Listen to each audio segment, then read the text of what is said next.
No announcements heard.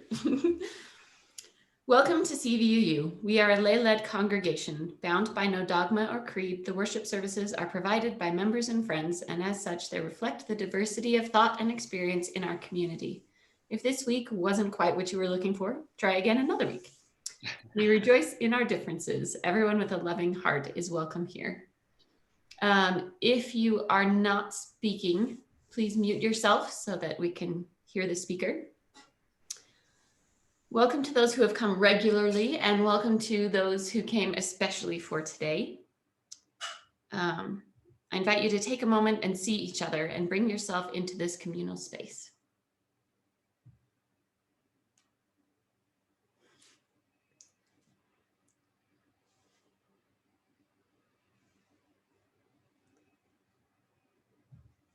All right, next we have our chalice lighting. Lucy, would you like to light the chalice? Sure. Jordan will post the words in the chat.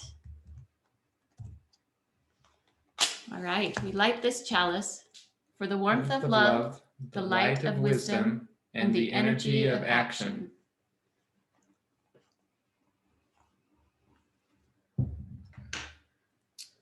We have a very short opening reading, which, Jordan, can you post it in the chat?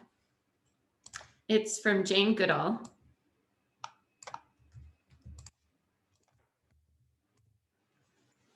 And if you'd like to follow along, what you do makes a difference, and you have to decide what kind of difference you want to make.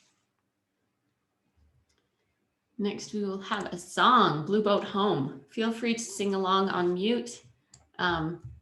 Jordan will put the lyrics in the chat, and we're going to do the choir-ish version that we all recorded together a while back.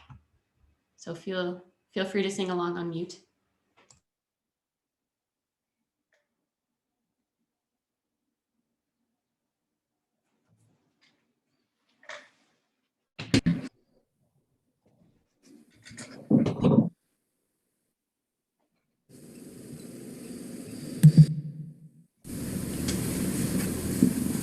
One, two, three, 1, 2, 3.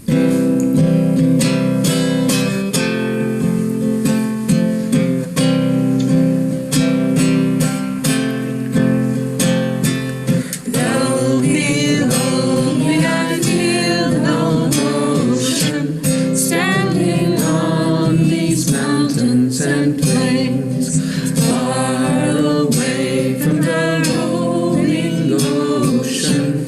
Still my darling heart can say, I've been sailing all my life now.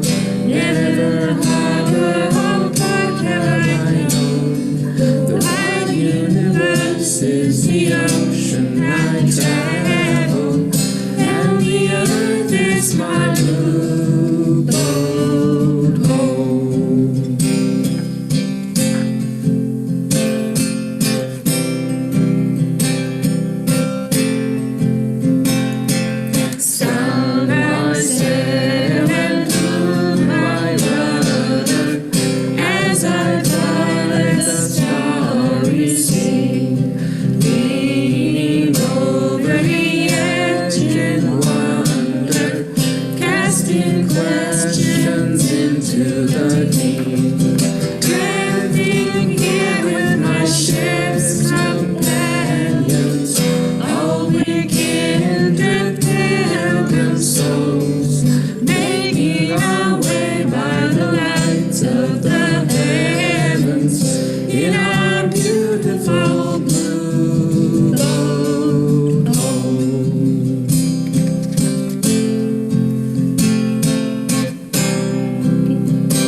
Zoom where? From? Logan. Okay, Valley. I travel, and the earth is my blue road home.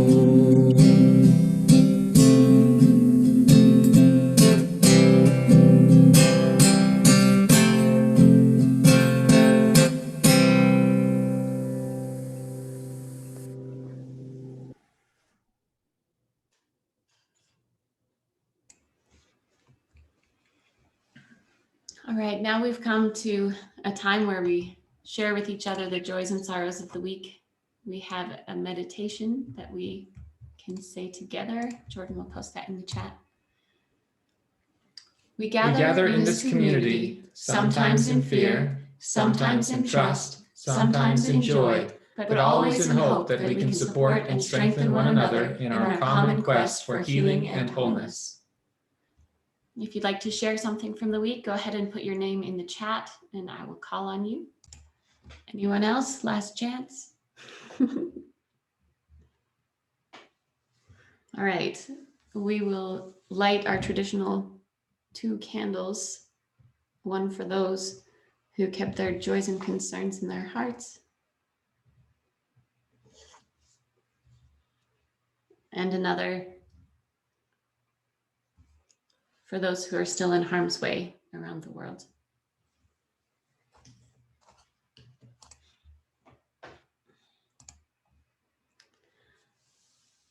All right, now I'm going to turn the time over to Wesley to talk about his experience with the Peace Corps.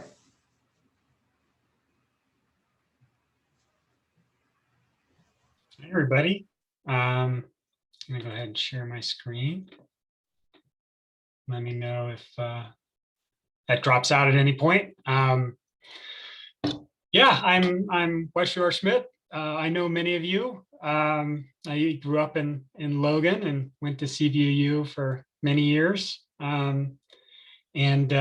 After getting my undergraduate degree from the University of Utah, I decided that I was going to escape normal productive society and go off and join the Peace Corps. And I was sent to Peru, and then particularly Amazonas, Peru, up in northeastern Peru. So I guess a couple disclaimers. I was a water, sanitation, and hygiene volunteer, which means that some of the things I might talk about are a little grody. I apologize if that's the case. I promise not to talk about them for very long, but it was what I did. So you can always mute me, I guess. And feel free to, throw any questions in the chat or just shout out. I'm happy to just kind of bounce around and talk about stuff as people are interested. So, this is the first photo. This was my site. This is a little town called La Peca, up in central Amazonas, right on it's called Ceja de Selva.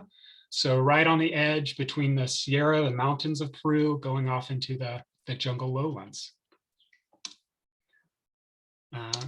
So obligatory, just a little background on the Peace Corps in case folks aren't familiar. The Peace Corps has a long and storied history, not going to go into it that much, but really just for some context, Peace Corps has 3 goals. The first being what you might think of in the Peace Corps, which is the positions and the jobs that Peace Corps volunteers go out and do in their communities. You have some kind of professional background, and you go and engage with the community and you work with them on that. But I think more importantly, though we don't often talk about it, is goal 2 and goal 3, which is the cultural, exchange portion of the Peace Corps, which is integral to the process. So someone from America going to another place and learning from them what they think, their principles, their values, and really internalizing that. And then goal 3, which is bringing what you've learned from your community back to the US and talking about it with other Americans to really kind of get that dialogue and that understanding going. So while I may talk a lot about goal 1, goal 2 and goal 3 were an absolute incredibly important part of my Peace Corps experience.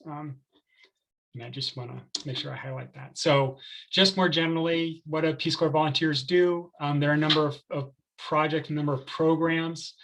They range from agricultural volunteers through community economic development. Those are SED volunteers, education, teaching English, teaching math, environmentally focused volunteers, health, and then youth working with young adults and whatnot.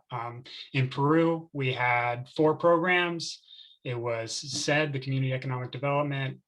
We had the environment until it was dissolved and we lost that program. And then 2 health programs, the health and WASH, and then youth and development.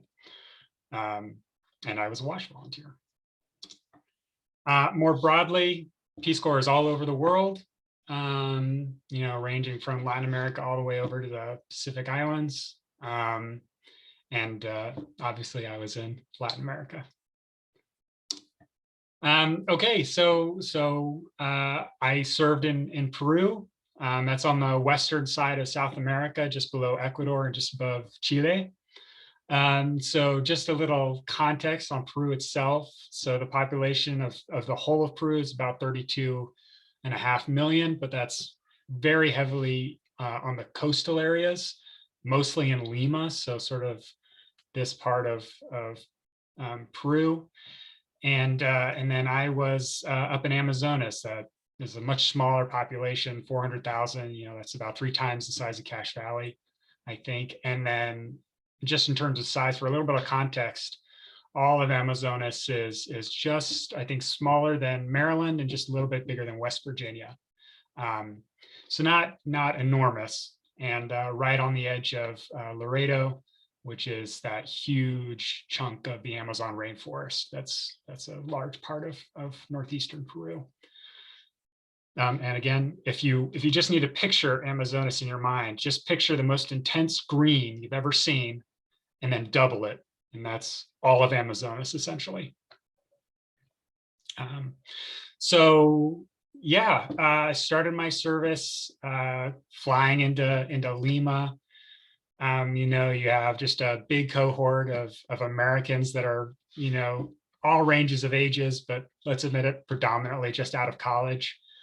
You come in, you meet the host country staff, and then you head over to staging, what it's called, and that's just northeast of Lima. And you can kind of picture this, that you see these hills, they are dirt mountains. There isn't an ounce of green on any of these mountains. So as I'm getting ready for Peru, just imagine that this is my expectation, is all brown.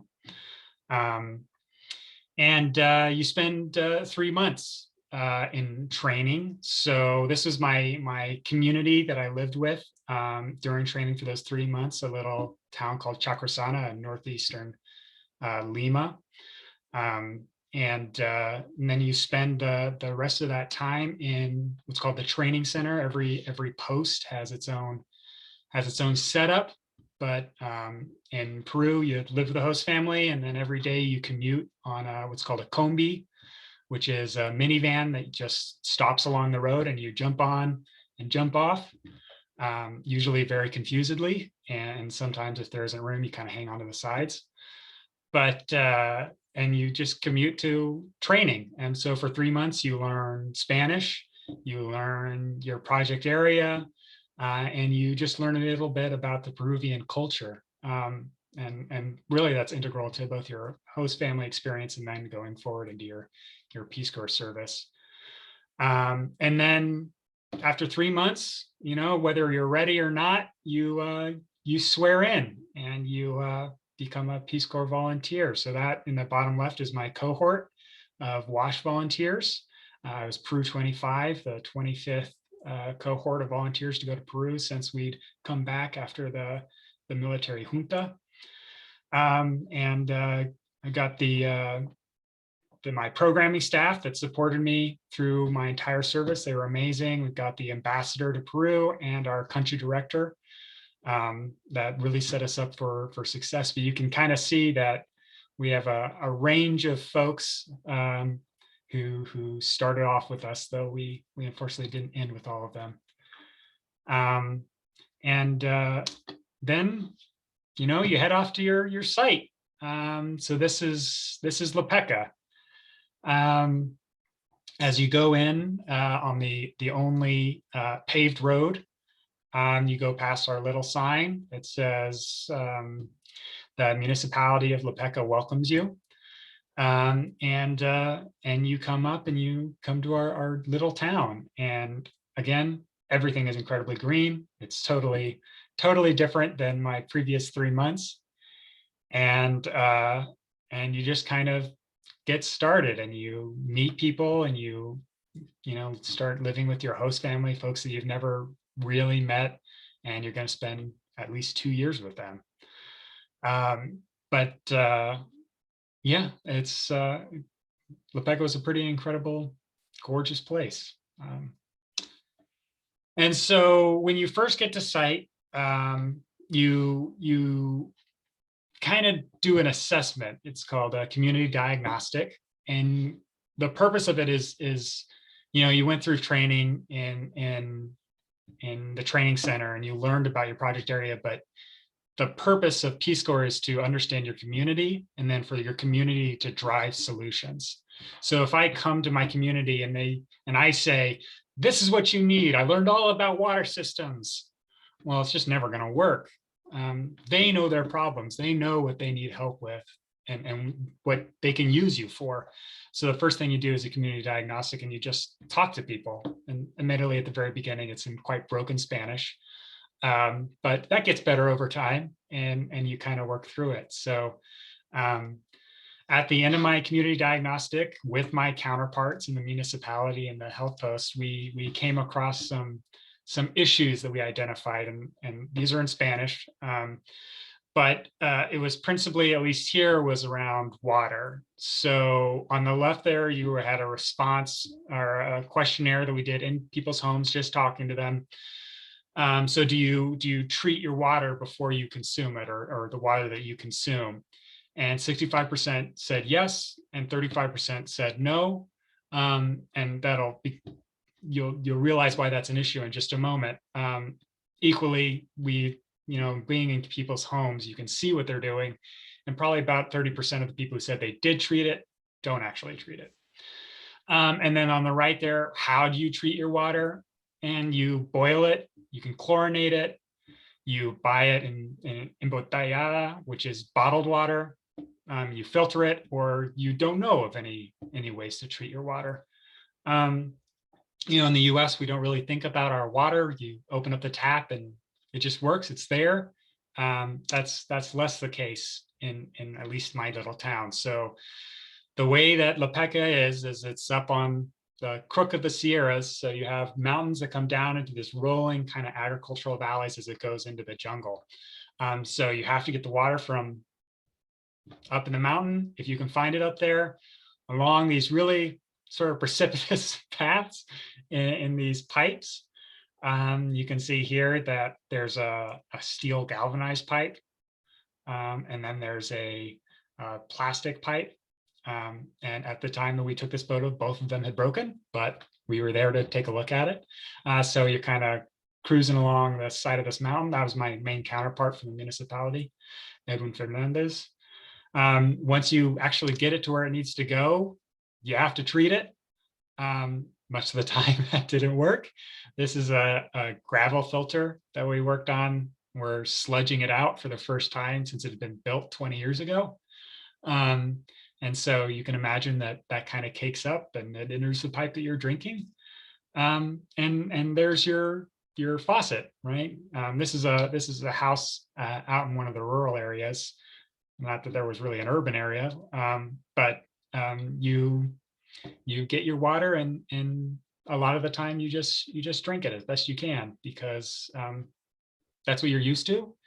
And that's what you've done all your life, and that's what everybody does. So working in municipality and the health post, they identified issues with chronic malnutrition in kids. They're identified as probably from diseases that are attributed to poor water quality, and that's why we started working in water. So just a little bit of the problem. here we've got a couple of images that I hope won't shock you, but might make you think about, again, the water that you drink every day. So on the left here, we have an open agricultural canal. Lepeca's economy is primarily agricultural, so cacao, café, and arroz, so rice, coffee, and chocolate, or cacao. And all those pesticides, all the sediment from farming, up on the side of the mountain, comes down to these ag canals. And that goes straight into the water system. This is a superficial water source. So it's not coming out of a nice spring in the mountain. It's running across the river valley and then into people's pipes. Here you can see later down on that is there's all sorts of things that are washing into those channels just before they go to the treatment plant, which was right over here. So coming down the mountain, getting progressively grodier. That's a technical term. And then anything that is up here gets washed in there as well. And that goes off to our water system. Where we're lucky, it was up in the mountains, and you see this pipe that goes about 2 miles down to the town below it. But this pipe just comes right here and is open in this river. So while that is above most of the issues from ag, everything from the naturaleza, the environment way above, just washes straight into that pipe and then hopefully goes to treatment, but most of the time did not. This was our treatment facility. So you can see this canal right here. It's coming in and hopefully goes into some pipes and goes through a series of treatment facilities. We had a slow sand filter, a rapid gravel filter, a rapid lateral filter, and then our reservoir storage tank before the town of Lepeca, which is just over that slope over there. So you would think, well, wonderful, it's going through all this treatment. It didn't really matter what happened before because we're treating it so that it's ready to drink. Well, unfortunately, this is not hooked up to anything. This is just a standing pool of water. They decided that because we never cleaned it, it took too long, so we just disconnected it. The water actually went straight to the lateral filters, which are big pieces of gravel to kind of stop, sediment and whatnot, which look like this much of the time, unfortunately. So whatever it stopped, it's done. It was done stopping that, and the water was just going over it. And then the rapid gravel filter just went over to the reservoir and then straight down to town. Here you can see over here, while we were doing our community diagnostic, and then every so often afterwards, working with the health post, we take samples of the water, right? This is at the school, and kids, following the untreated water coming from higher up in the watershed, down through the pipes, through the system, coming out of these faucets, and you just drink it at school. So identifying that as an issue with fellow counterparts, and then coming up with a plan to deal with it. And the plan was work with folks. Ultimately, it's 100% the community, right? As a Peace Corps volunteer, you have very little ability to make any change, especially any sustainable change, if you can't engage with your community and have them drive the change, right? So you set up community meetings and you talk to people and they identify the problems and they engage. You set up water committees, and they take on leadership roles, and then they drive forward cleaning and maintenance and operation schedules. And then you go out and you get dirty. You put on your boots and you grab a shovel and you shovel tons and tons of stones and rocks and sand and flush out these systems every single year for some of them, every 3 months for others. And you just work at it. It's ongoing and it's hard work, but you just keep at it, and the community makes it happen. That was a big portion of what I did on the water side. Grody portion, sanitation. is just as important as water. If you don't have clear and clean ways to deal with human waste, then it just enters the water stream again for someone downstream of you, or it can cross-contaminate in your very home or just in your local community. So when we did our community diagnostic, there were various stages of sanitation. I think it was between 30 and 40% of people practice what's called open defecation, which is no sanitation facilities whatsoever. If you've gone camping in the backcountry, you've practiced open sanitation probably, but this is every day of your life. There was some moderately improved. That's just a hole with some privacy, which is very important. You upgrade that a little bit to a set platform. And then you might have some exterior covering. Looking at the way to transition from that into something a little bit more established is incredibly important for safety, human dignity, health, and it was identified as an issue that the community wanted to look at. And you work with the community. So again, it's all about talking to folks and working with them and having them identify and drive the change. So, big community meetings, identifying areas we wanted to focus on, certain communities that wanted to prioritize sanitation over other things. Working with communities and local stakeholders to build some systems, and then working with external stakeholders when you had the chance and retrofitting existing systems to work better. So this is something called a biodigester, or a biodigestore, which is essentially a little microcapsule that allows for bacteria to break down the waste and extends the lifespan of sanitation facilities. So again, not the most pleasant part of the experience, but certainly an incredibly important portion. And then the last of my primary goals was hygiene and nutrition, working a lot with mothers of young children, making sure we had a broad understanding of hand washing, when to do it, the critical moments, as it were, and then identifying broad food groups to make sure that children had all the nutrition they needed to not have malnutrition growing up, and that would be, in a area that's predominantly rice, beans, and potatoes. Making sure you incorporate other food groups is critical, and sometimes that is a little bit lacking, both from just a access standpoint and an economic standpoint more than anything else. But working with communities and making sure there are ways to make sure that kids get enough food was incredibly important. And then I was lucky enough to stay on after my 2 years and become the volunteer leader for Amazonas. So I moved from my tiny little town over to the capital of Amazonas, Chachapoyas, in southern Amazonas. And I worked with community leaders and the regional government to identify where we could put new volunteers. So going out to new sites and meeting with mayors and regional officials and community stakeholders and saying, could we be of service? Can we be of any help here? Do you want us?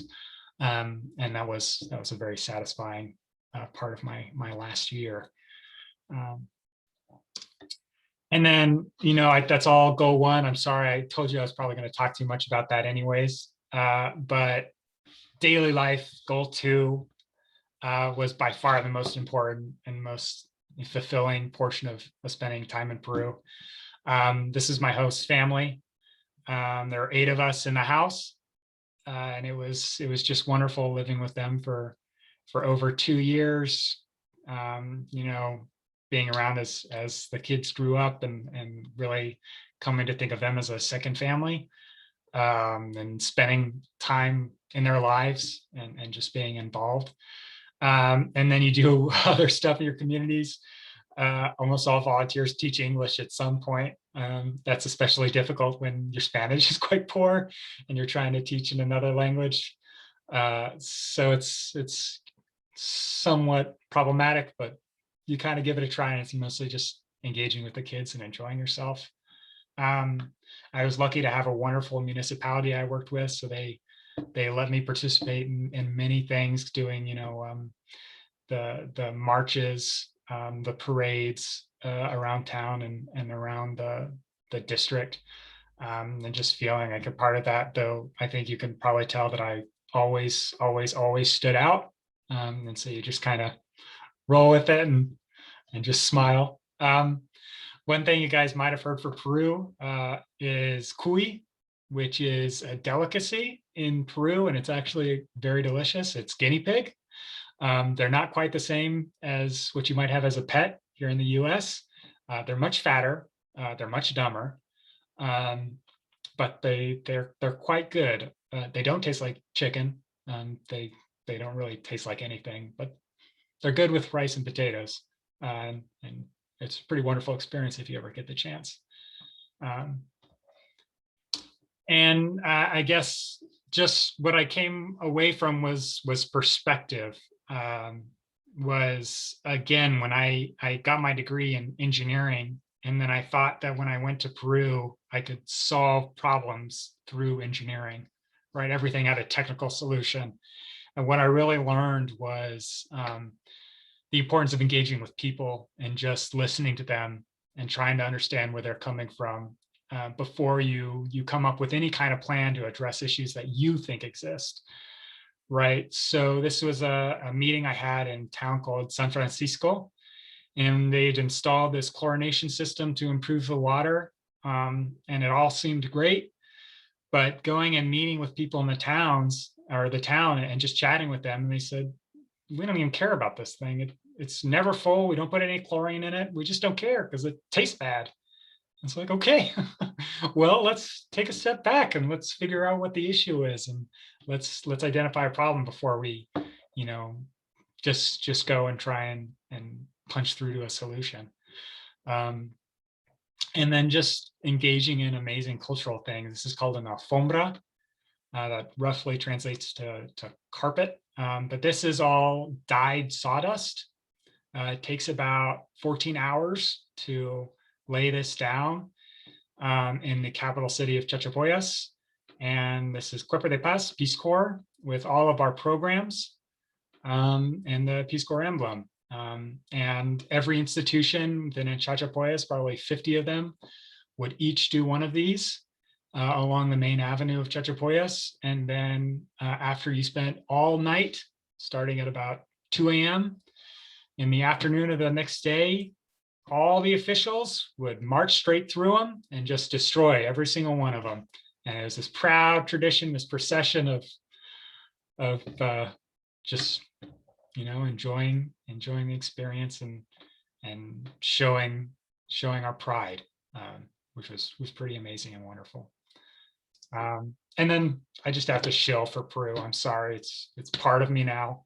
That if you ever get the chance to go to Peru, you'll see some of the most incredible and beautiful places you've ever been in your whole life. We've got on the top there, Laguna 69 in Ancash in Western Peru in the High Sierra.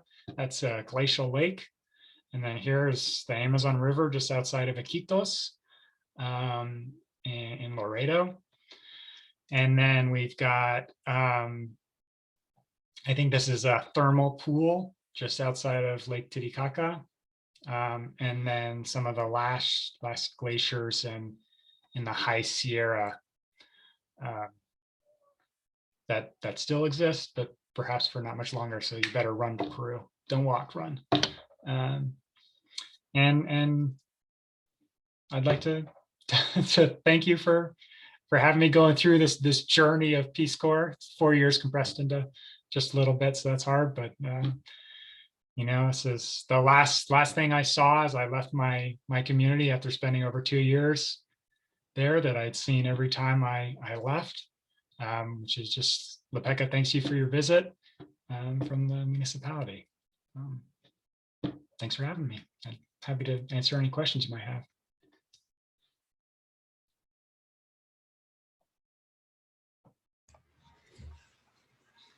Hey, Wesley, this is George Wooten. Did you ever talk to any Mormon missionaries and compare your experiences? Every so often, well, actually, there are quite a few more missionaries in Peru. And so I'd run across them in Amazonas every so often when I went into a city, and you could always, exactly as you are visualizing, you'd see them walking around in 107, 108 degree weather. And you just kind of wave as you walk by, but being back, it's a very different experience, and we're there for different reasons. So conversations usually kind of fall apart pretty quick when you try and compare experiences, and you just kind of still do it, just wave and nod the best I can. So can I ask a question? Of course. So I wondered, because the water was untreated very often, what kind of illnesses was the population concerned with, and what were they doing to medicate themselves against infections? Sure. Yeah, that was the two leading issues were parasitic infections, and then diarrheal disease. Diarrheal disease was predominantly an issue with small children, ages 0 to 5. We had really high rates of chronic malnutrition and stunting. And one big issue is that once you get past that really critical time, it lessens in its impact. So if you're talking to a community, and admittedly mostly middle-aged men, about the water system or what they have prioritized, they're fine. They've gotten past that, and it doesn't affect them anymore. And so they'll talk about others. So they'll talk about economic issues, which is incredibly important, of course, but they start to ignore some of those other issues. And if you go and you talk to a women's group, boy, those issues are totally different. They really do talk about that sort of thing with their kids. And then the parasitic infections was mostly ignored, unfortunately. When we would do surveys and sampling, it'd be about 70% of the population had some kind of parasitic infection, very common amongst kids.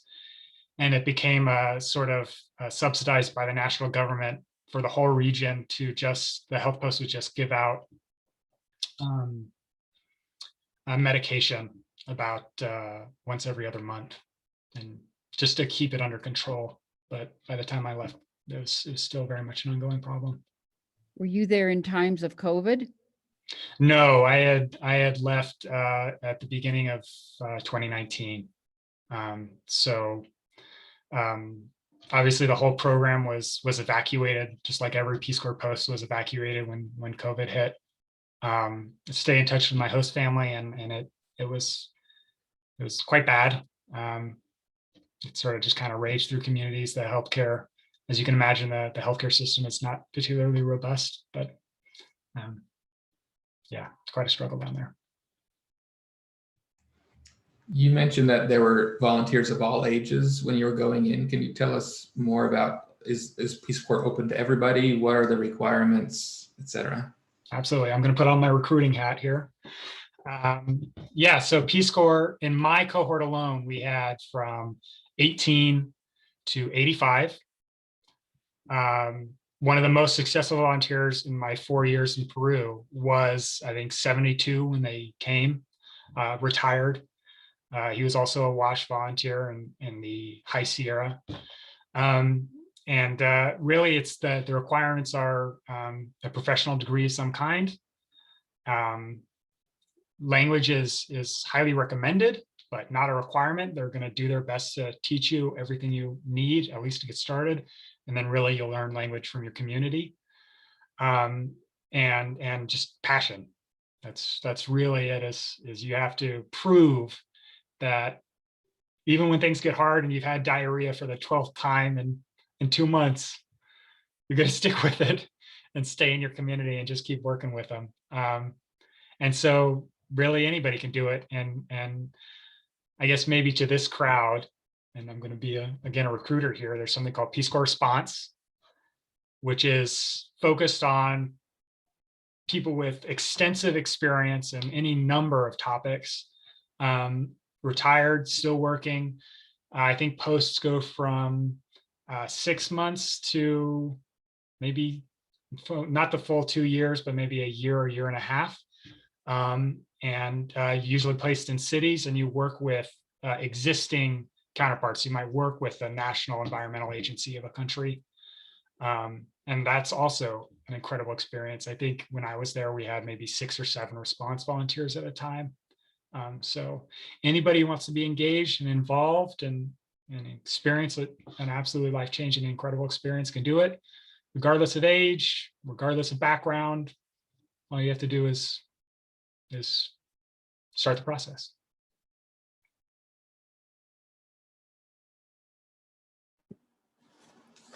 I have 3 questions. Shoot. You can answer whichever one you want. You mentioned a partner, or I forgot, you just said the word again, but a counterpart. So is there somebody that you're working with, or are you by yourself as a Peace Corps volunteer in an area? And then what surprised you the most about your experience? And then how are you, how is that experience taking part or at play in your life right now? How is it affecting what you're doing now? So the first one is like what I did in my final years during site identification. The volunteer leader and the regional coordinator, which is a host country national, a Peruvian in my case, we go to sites and we ask their municipality or their health post, you know, do you have any need for a volunteer? Could we help? What project might you think of? How can we support you? And then we jot those names down and we hand those names to the volunteer when they're on their way to their site. We might come when they're first getting there and say hi. We usually invite those, they're called socios, counterparts, to a central training in the regional capital for usually 2 days. And we work with them, and it's mostly focused on cultural issues. They're an American, you're a Peruvian, very different cultures. How can you work together? How can you understand, you know, the cultural differences and it doesn't become a conflict? And then the volunteer goes off, and we'll check in with them every couple months at the beginning, and then at a year, year and a half, and then at their close of service. So it's for normal volunteers, not the response, the normal volunteers, it's highly dependent on that volunteer engaging with their community, and wanting to work with them and learn and identify the problem. What surprised me most, okay, cheap answer is that cuy is actually delicious. The actual answer, I guess, is, boy, that's such a tough question. Maybe just how much I would learn from my community and everything. I mean, I was a hot shot. I just got my engineering undergraduate. I knew everything. I went to my community, and in the first month, I learned more about engineering from my community partners, just going out and looking at stuff and then telling me, you know, well, this is how we built this with half the materials that you might have in the US. And just learning from them, and then doing that across everything I did with the health personnel, going out to the fields and harvesting rice and coffee, and just living and working with people. And the third thing is I'm currently finishing my master's degree in sustainable engineering and international development. So I carried it straight over into post Peace Corps. And we'll see where that takes me. I graduate next month. So jobs await, and looking forward to just carrying it through. Cool, thank you. Hey, Wesley, we know you come from a wonderful, supportive family. What was, if anything, a connection between what you picked up as a UU over the years and how you turned out to be doing what you're doing? I think it's foundational. I think one critical frame of reference and mindset that I took into Peace Corps that I got from CVUU and the community and my background pre-Peace Corps was just open-mindedness. I kind of accept anyone and everyone for who they are as best you can. You know, understand that you'll have some biases. It's natural and inherent, unfortunately, in some cases, and trying to understand where people are coming from, and then just approaching them from their frame of reference as best you can, and just try and understand and then work together. There's always conflicts between American and Peruvian culture, and they come up every day. And sometimes it was really unpleasant and really hard, but kind of falling back on that foundation of just trying to step back and understand them and try and let them understand you and be open and inclusive is I'm really the only way to succeed. Hi, Wesley, this is Jenny. I was wondering about how you found like women volunteers versus being a man volunteering. Could you tell anything about how that would go? Absolutely. I'll try to be as delicate as I can. That Peruvian culture is quite machista, as they say. It's quite heavily male dominated, especially the professions that I worked with, especially. And so when we were designing projects or working with people, you had to engage specifically with women if you wanted any understanding of the problem. That's especially true in WASH, obviously. And then with female volunteers, they had a much harder time in Peace Corps. There's absolutely no doubt of that, especially in Peru. And so working with them as best you can to support them and promote them, use your status as a male. There's a power dynamic there, especially as a foreign male, and make sure that you drive, questions to them and make sure they have the chance to show their professionalism and their understanding of their particular project and their knowledge areas, and just making sure that, give them the chance. It's a sort of an equity issue from that standpoint. So, you'd see that all the time. After a year in service, I was alone in my site, and then I got a site mate, and then another site mate, because there were some issues with cultural stuff. But my second site mate was a woman who was in the youth development program, and she struggled. She met opposition in the municipality every day that I didn't, because I'd just walk in, I'd go straight to the engineering office, and hey, I'm an engineer and I'm a guy, so trust what I say.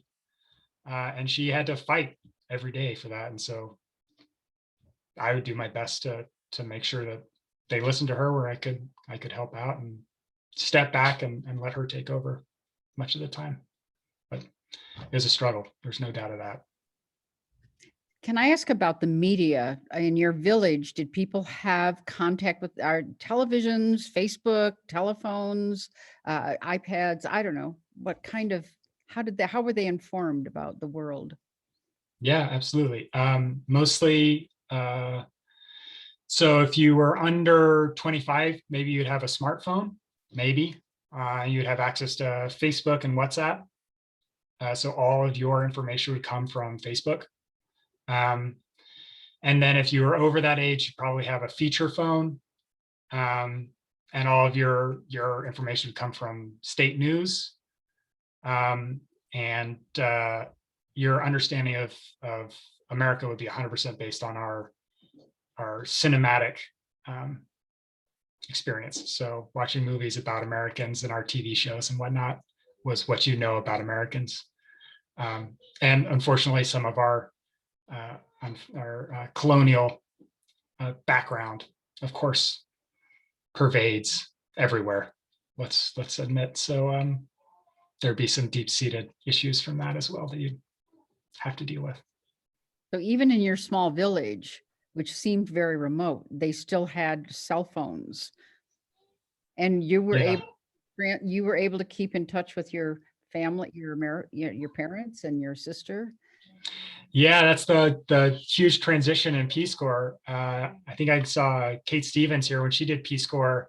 She had a radio and she sent letters. And when I did Peace Corps, about a year in, we got 3G, so I could message back home at any time and say hi to the folks and keep up with people in the U.S. But yeah, things have really been advancing, developing. Thank you. We're going to go ahead and do our closing, but Wes, if you want to stay after, they're excellent. There will be more time for questions after. Thank you so much. We're going to sing Swim to the Other Side. The lyrics are in the chat. Feel free to sing along on mute, and we will sing together here. All right, I posted those in 2 parts because it's quite long.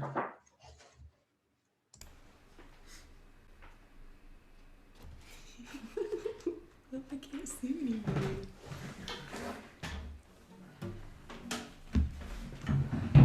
Do you want me to sing with you?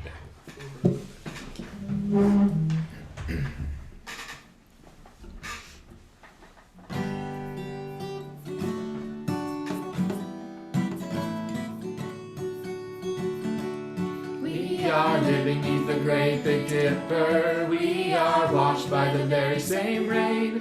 We are swimming in the stream together, some in power and some in pain.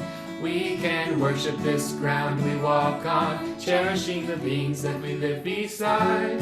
Loving spirits will live forever. We're all swimming to the other side. I am alone and I am searching, hungering for answers in my time. I am balanced at the brink of wisdom. I'm impatient to receive a sign. I move forward with my senses open. Imperfection, it be my crime. In humility I will listen. We're all swimming to the other side. On this journey through thoughts and feelings, binding intuition, my head, my heart, I am gathering the tools together. I'm preparing to do my part. All of those who have come before me band together and be my guide. Loving lessons that I will follow. We're all swimming to the other side. When we get there, we'll discover all of the gifts we've been given to share have been with us since life's beginning, and we never noticed they were there. We can balance at the brink of wisdom, never recognizing that we've arrived. Loving spirits will live together. We're all swimming to the other side. Loving spirits will live together. We're all swimming to the other side.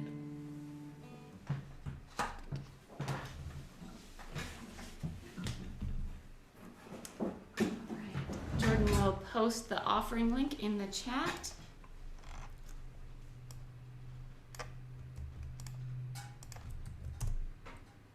May the offering be given and received in gratitude.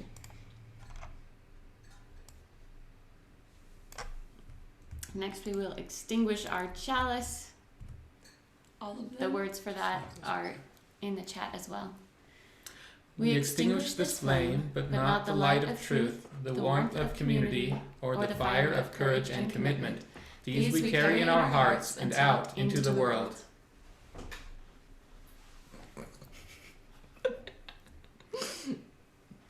The chalice is making lots of smoke, but it'll be fine. Wesley, this is George Wooten. You know, you